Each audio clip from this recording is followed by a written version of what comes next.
নমস্কাৰ বন্ধু বান্ধৱীসকল, কি খবৰ আপোনালোকৰ? তো আপোনালোকক মোৰ ইউটিউব চেনেল পূৰ্ব টিপছ এণ্ড ব্লগছলৈ পুনৰবাৰ স্বাগতম জনাইছোঁ। তো বন্ধু বান্ধৱীসকল, ফাইনেলি ইণ্ডিয়ান আৰ্মি অগ্নিবীৰ জিডিৰ CBT এক্সাম শেষ হৈ গ'ল। তো এক্সাম শেষ হোৱাৰ লগে লগে বহু বন্ধু বান্ধৱীৰ এতিয়া এটা কুৱেশ্যন যে ইয়াৰ ফিজিকেল টেষ্টৰ বাবে কাট অফ কিমান যাব, কিমানটা কুৱেশ্যন শুদ্ধ হ'লে নাম আহিব, নৰ্মেলাইজেশ্যন মাৰ্ক কেনেকৈ বাঢ়িব, তো সকলো ডিটেইলছ সহকাৰে আপোনালোকক এই ভিডিঅ'টোৰ যোগেদি জনাম। তো চাই যাওক ভিডিঅ'টো লাষ্টলৈকে। তো এইখিনিতে আপোনালোকৰ ওচৰতে ৰিকুৱেষ্ট যে যদিহে আপোনালোকে আমাৰ চেনেলটোলৈ প্ৰথমবাৰৰ পৰা আহিছে তেনেহ'লে চেনেলটো ছাবস্ক্ৰাইব কৰিব আৰু কাষতে থকা বেল আইকনটো পাই অলপ প্ৰেছ কৰিব যাতে আমি তেনেকুৱা জব ইনফৰমেশ্যনৰ ভিডিঅ' আপোনালোকে প্ৰথমতে পাব পাৰে। তো বলক আজি ভিডিঅ'টো আৰম্ভ কৰোঁ। তো ইয়াতে পষ্ট ৱাইজ এক্সাম শ্বেডিউলসমূহ দিয়া হৈছে। তো ইয়াতে অগ্নিবীৰ জেনেৰেল ডিউটিৰ এক্সাম হৈছিল 30 জুনৰ পৰা 3 জুলাইলৈকে। অগ্নিবীৰ টেষ্টমেনৰ হৈছিল 3 জুলাইৰ পৰা 4 জুলাই। অগ্নিবীৰ টেকনিকেলৰ হৈছিল 4 জুলাই।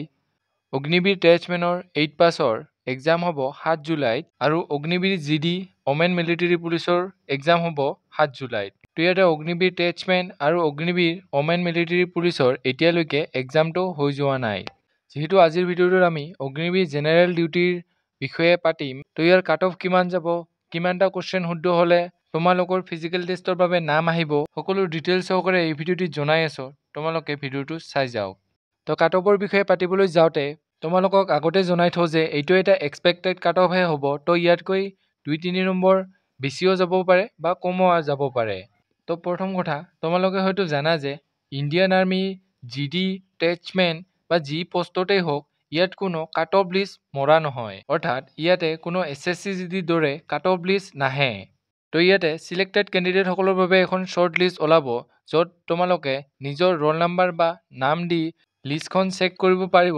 যদি তোমালোকৰ ইয়াতে নাম থাকে তেন্তে তোমালোকে নেক্সট ষ্টেপ অৰ্থাৎ ফিজিকেল টেষ্টৰ বাবে চিলেক্ট হ'বা। তো তোমালোকে হয়তো জানাই যে ইয়াৰ চিলেকশ্যন প্ৰচেছটো, তো তথাপিও তোমালোকক জনাই থৈছোঁ যে ইয়াৰ কমন এণ্ট্ৰিছত পাছ কৰা কেণ্ডিডেটসকলে প্ৰথমতে ফিজিকেল টেষ্ট অৰ্থাৎ PET PST দিব লাগিব।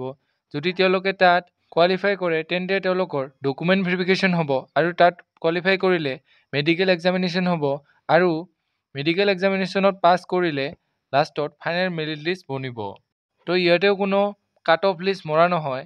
এই ফাইনেল মেৰিট লিষ্টতো শ্বৰ্ট লিষ্ট এখন ওলাব য'ত তোমালোকৰ নাম থাকিলে চিলেক্ট হ'ব।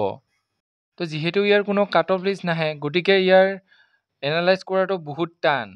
তথাপিও তোমালোকক কিমানটা কুৱেশ্যন শুদ্ধ হ'লে নাম আহিব পাৰে এটা এক্সপেক্টেড মাৰ্ক জনাই থৈছোঁ। তো তোমালোকে ভিডিঅ'টো চাই লওক।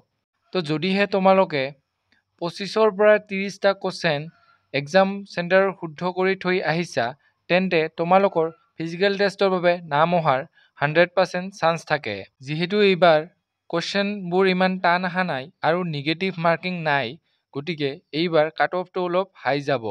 তো তথাপিও যদিহে তোমালোকে 25ৰ পৰা 30টা কুৱেশ্যন শুদ্ধ কৰিছা তেন্তে তোমালোকৰ নাম অহাৰ সম্ভাৱনা বহুতেই বেছি। তো এইখিনি আছিল আজিৰ ভিডিঅ'। যদি তোমালোকক অগ্নিবীৰ টেষ্টমেনৰ কাট অফৰ বিষয়ে বা নৰ্মেলাইজেশ্যন মাৰ্কৰ বিষয়ে ভিডিঅ' লাগে তোমালোকে কমেণ্ট কৰি জনাবা।